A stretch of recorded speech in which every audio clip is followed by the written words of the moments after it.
Hi everybody, welcome to the Signal Box today, and thank you for joining me for another video and another idea. So as you can see, I've got the modelling towel in front of me, which is always grubby and dirty because it's designed to capture all the mess and gumph that I do on with projects, so it doesn't get anything dirty on the table or me. So I've got all the gear out in front of me, as you can see, so there must be something afoot in terms of modelling. So I'll bring in what I'm actually working on and show you. It's a work in progress. This is a Great Western Railway ratio water tower come pumping station. Well, not pumping station, but it's like a big massive storage tank of water on top with the water pumping equipment underneath. Anyway, it's an old ratio kit regardless, and I had it on my previous layout many moons ago. It's been in the storage box, and I just thought, you know what, it's too nice a kit to chuck away or cut up and use it for something else and scratch build something else out of bits and pieces. And I thought, no, I'll keep it aside for another day. So as you always do in the hobby, guess what, you always find another day, and today is another day. So the idea behind this was, I salvaged this out of the bits and pieces box last night, and I thought there's bits missing off it that I can actually remake and do. So one of the first things I've done is the water gauge on the side of the tank to tell you how much water is in the actual top tank. I scratch built the gauge fixing posts either side there with some plastic strips either side. The black little diamond shape there, if I can just bring that in with the camera, I just basically hand filed a piece of offcut into a square diamond shape, and then the piece of rod that you would pull or activate to see how much water is in the tank, that's a piece of guitar string, and it's really versatile stuff. So if you are a guitarist out there, or you know someone in your family or a neighbour who plays guitar, always ask them, don't throw away their strings when they snap. Ask them to kindly keep a couple for you, because they are great for modelling bits and pieces. Thus so that's a bit of nickel wound guitar wire string, basically just having that on the side there and making that gauge look like it does something. So it will tell the outside person how much water's in the tank, how much level's in there. So I did that. This piece of piping that comes out the side of the building above the vent there, that's a piece of model sprue, I think is what you call it. Yeah, it's the sprue stuff. Basically, you know when you get a model kit and it comes on the frets and you cut the pieces off with your cutters, well, that's part of a framework for model fret. It looked like a pipe that it functioned and did something, so I like the shape of it, so I just cut and filed it slightly, and I've given it a temporary coat of sleeper grime. I'm going to finish that off later. Again, it's a work in progress. What I've done with the rest of the building is just gave the brickwork a first coat of sleeper grime wash to bring it down. It was too bright and too orangey, the brickwork, for me, so I've toned it down, and I think now it's starting to look a bit more better in terms of that brickwork there. It's picked up all the pointing. I'm not sure if you can see that on your device, but on my device here, it's picked up quite, there we go, a little bit better there. It's picked up all that point work in the bricks rather well. It's great stuff. It's rail match sleeper grime I use, which is this kitty here. Rail match sleeper grime, that stuff, 406 if you're interested in ordering it. Brilliant stuff. This is what I do my track, and also locos and rolling stock with a base colour as this, but also it works a treat on buildings. So what I'm going to do is I'm going to let this dry a bit further, and then I'm going to go over it with some weathering powders and weather up that tank on top as well a little bit, just bring some rust into that. I think the roof needs a little bit work on there. What I've also done on this while it's drying, carefully turn that round, show you this side. The ladder was partly missing, so what I've done is reinstated the ladder on the side there up to the tank. I've put an extra bit of what I've done, actually, the bottom part there, if you can see that bottom run that's actually sitting on the towel there, those two support brackets are actually a piece of ladder just cut down the middle with the runs removed, and basically custom fit as a bracket support for the bottom of the ladder. I wanted it specifically to look really sort of wonky like that. I know you at home you can see that, and so that ladder's really wonky. It's not straight. and I wanted it like that for a reason. So I wanted it to look really old and sort of out of shape and bent, and really sort of well-worn, used ladder, a metal ladder or cast iron ladder that's still usable, but it's quite sort of really misshapen through the years. But I didn't want it dead straight. It's dead straight at the top there, but it kicks out the bottom there a little bit, and I quite like that. It gives it a bit of character. The other thing that I've done here as well, the electric light that's sitting above the entrance door there, I made that out of a piece of wire, and then the actual lamp fitting on top there, believe it or not, that's a brass screw head that I'd cut off the thread, and then underneath I stuck a little insulated washer underneath there, just so it profiles that a bit better and gives it the impression of a electric light there. Again, I'm going to paint that most likely when that's all dried up. I'll give it another coat of paint of a different colour, most likely a greeny colour or something, or even black actually would work. But yeah, the basic weathering, or the weathering colour, the base colour for this has been done now, so just allowing a little bit more to dry. On top here, what else did I do? I also added these handrails. Again, good old guitar wire, cut and bent to shape. They look a treat on there. So you might ask me, why are you using this, or why did you sort of dig it out and add bits to it, finish it off, and decided to do something with it? Well, because, oh yeah, by the roof there, I did that years ago, that finish. But again, I'm going to go over that with some Humber weathering powder, some dark rust, or some light rust should I say. I'm going to give that a little bit of light rust treatment on top and blend that in. That'll look even more better.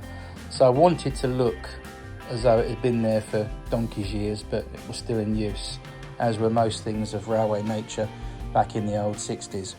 Anyway, continuing on to my little question there, was why did I dig this out of the box and decide to do this today?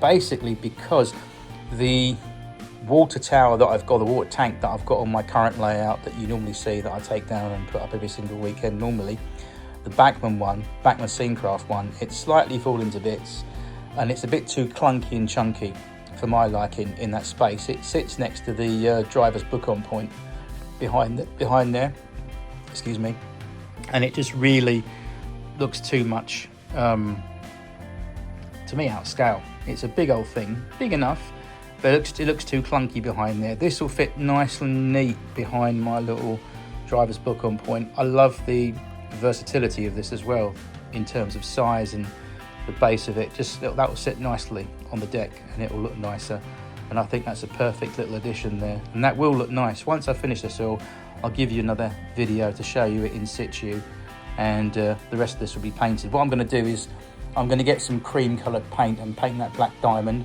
as this obviously is an indicator, has to stand out clearly and you can see it from the ground how much water's in the tank level. Also, that guitar string will need to be painted black as well.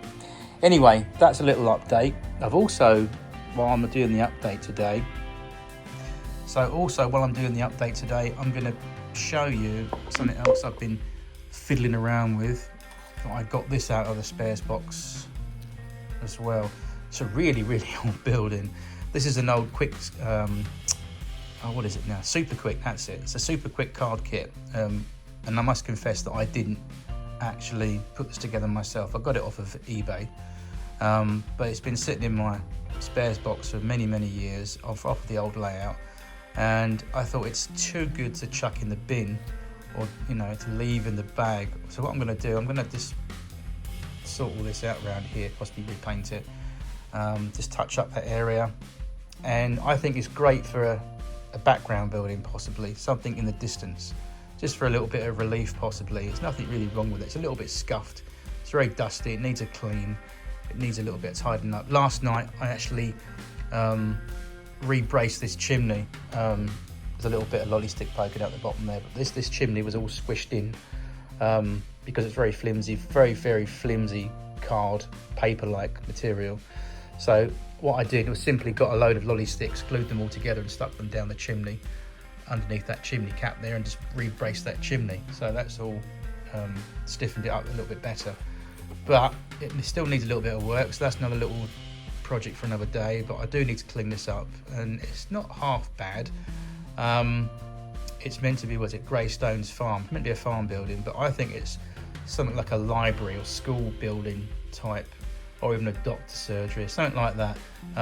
Actually reminds me, before I go, when I was a wee boy, a small little nipper, we had a wonderful family doctor called Dr. Ingalls, and him and his wife, they had a house like this, a really old-fashioned, nice-looking house like this, and you went into the surgery through the side door somewhere down here, and it was a converted house that was part doctor's surgery.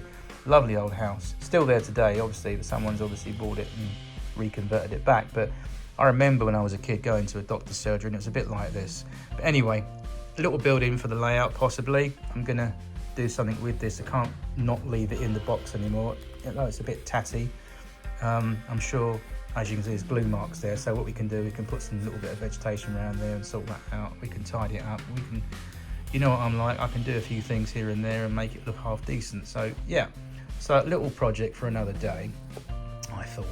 And yeah, lots of work on this one. I can already see on the camera there's little bits like in here that need doing, and yeah, all sorts. Like I said, this is a super quick card kit. Now, if you look at the Metcalf ones are much more expensive, and they're for good reason, because they are a very high standard kit card-wise. It's probably about the best card kit you can get out there. Sadly, I would never dream of attempting to put together a Metcalf kit. That's why I look on eBay. There's a gentleman on eBay that builds them, and I got all my card kit buildings on my model railway from him, already made brand new.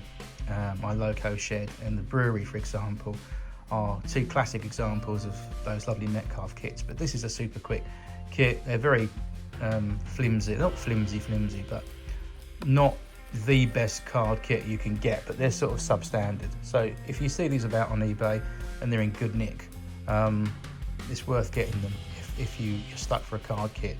But if you can, always go for Metcalf to build yourself, or you can buy them pre-built. Having said that, that's that done. Just a little super quick video today, and just showing you some ideas I'm sort of toying with that might go on the layout, might not, but I think I'm going to do something definitely with it, because it's a nice building. As you can see from that shot there, when you look at it in the background, it's not half bad, because it's a background building. We can get away with that as a perspective point of view. It's not always about having buildings smack bang in your face. Having buildings laid out three-dimensionally, which means that you have buildings that are in the background shot leading up to the front shot of what you're looking at, just like real life. If you look down the road and the perspective of buildings in the backgrounds gets less and less in your peripheral vision, I think that that's the idea to achieve. And that's one of the ideas you can do with the model railway. It doesn't matter how big the layout is or what gauge it is, you can achieve some wonderful effects by having that three-dimensional perspective with buildings in the distance. Anyway, that's enough waffle from me. This is still in works of progress, so next time you see this, it'll be looking much better and a bit more railway-like, with some character added even more. So in the meantime, that's it, and I'll see you soon in another episode of the Signal Box. Take it easy. Okay, so here's the finished weathering on the water tower, as you can see from these shots here. Not too bad, I don't think it turned out all right. I think I'm quite happy with this. I didn't go over the top with the weathering, and also with the rust effect on top of the tank there. I wanted to put a little bit of rust, but obviously not too much, so it looked overly done. Just enough to show that it was getting on in age, but still in use, which is what's going to be done. So I'm quite happy, obviously, from the weathering effect so far. This is the first application, so I think we're going to leave it at that. I enlarged the diamond on the water gauge of the tank and just cut some card and gave that a bit of a larger makeover there. But on the whole, overall, I'm quite happy so far. I'm very tempted to go back to the top of the tank and actually finish some more off, but I think I'm going to leave that as it is, because once I start doing more, you end up overdoing it, and I don't want to overdo it. Looking at the roof there, as you can see, that's had some more weathering powders added after the last bit of the video there, so quite happy with that. The little rear lamp above the door there on the back of the water tower. It's not too bad. I think it's passable. Again, this is a zoomed in shot, but it's not too bad. I don't think so. I think it's all right. It's passable. I could sit there and start picking faults in it, but I think I'm going to leave it, because in reality it's quite a fine scale item. It looks close up here on the camera, but it's actually quite very small. But that's, again, I like the way that's turned out. It's not too bad. And the hash on top of the roof there with the handrails turned out okay. Quite pleased with those. It's meant to be sort of a very, very old water tower that's still in use, but it's had better days. It's been there since year dot. Obviously been a Great Western construction. I think I might have to add some handrails at the top of the ladder there, so that when the person climbs top of the ladder, they've got an extra handrail to grab and go up onto the top of the tank. But overall, from that shot there, I'm quite happy with the overall weathering effect. I didn't want to overly overdo it, like I said, and I think there's always the danger with weathering a loco or even a building that you can go too much. So I think we'll leave it at that for today. Quite happy with it, and yeah, I think that's turned out all right. So all that remains now is just to plonk this on the layout when I next set it up, and it should be a definite improvement. But yeah, again, very simple effect, and I'm quite happy with that. And a little bit of grime on the front of the water tank there, but again, not too much, just enough to make it look dirty and a little bit underloved. And as per prototype on the full-size railway as well, when these things are about.